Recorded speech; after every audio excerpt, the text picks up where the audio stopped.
ஓம் முருகா.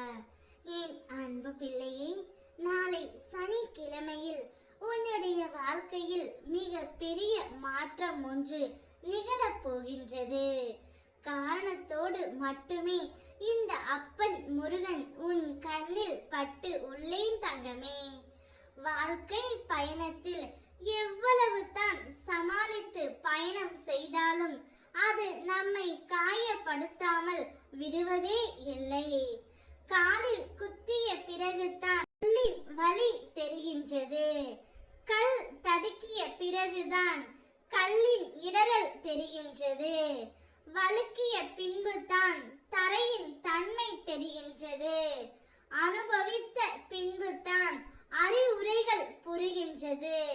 வாழ்க்கையில் நீ அடைந்த அனுபவங்கள் உன்னை சிதைப்பதற்கு அல்ல, செதுக்குவதற்கு என்பதை புரிந்து கொள் தங்கமே.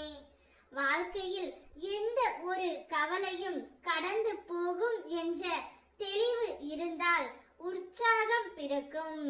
பயமற்ற வாழ்க்கை பயணம் தொடரும். மண்ணுக்குள் புதைந்து இருக்கும் விதை ஆனது எந்த பழங்களையும் ருசிக்க முடிவதே இல்லை.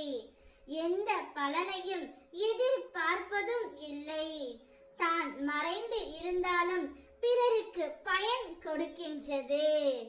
என்னை முழுவதுமாக நம்பிய உனக்கு நான் உன்னோடு சுற்றியே இருக்கிறேன் என்பதை நொடிக்கு நொடி நான் நிச்சயம் உனக்கு நிரூபிப்பேன் தங்கமே.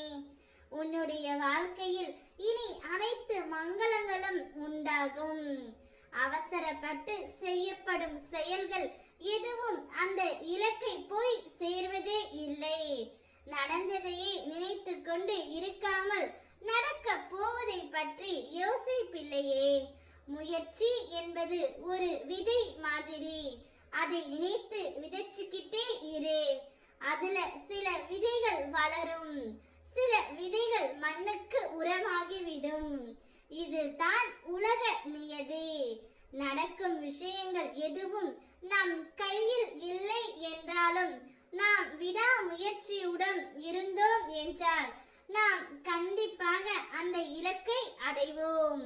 அதை அடைவதற்கு அவர்களுடைய கடமையை செய்வது மட்டுமே. பிரதிபலனை எதிர்பார்க்காமல் செய்யும் கடமை கடவுளை நெருங்குவதற்கான ஒரு வழி. பொறுமையும் நம்பிக்கையும் இருந்தது என்றால் நம்முடைய வாழ்க்கையில் எல்லா இன்பமும் நம்மை தானாகவே தேடி வரும். பிரச்சனையை பார்த்து பயந்து ஓடாதே. என் மேல் பாரத்தை போடு.